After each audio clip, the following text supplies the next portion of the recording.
వరిలో అధికంగా ఆశించే రసం పీల్చే పురుగుల్లో ఈ తెల్లదోమ అనేది ఒకటి.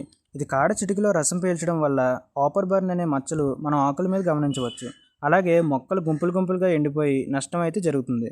ఇప్పుడు దీన్ని ఎలా నివారించాలి అని చూస్తే, ముందుగా ఇది రాకుండా అలాగే వచ్చినా ఎక్కువ అవ్వకుండా ఉండాలి అంటే నత్రజని ఎరువు అధిక మోతాదులో వేయడం ఆపేయాలి. ఇది మొక్కలు దట్టంగా ఉన్న చోట ఎక్కువగా వస్తుంది కాబట్టి మనం నాట్లు వేస్తున్నప్పుడు తగిన దూరంలో నాటుకోవాలి. అలాగే పొలంలో ప్రతి 2-3 వరుసలకి మధ్య ఖాళీ ఉంచుకోవాలి. గాలి బాటలు తీయాలి. ఇలా చేయడం వల్ల గాలి వెలుతురు తగిలి దీని అటాక్ అయితే తగ్గుతుంది.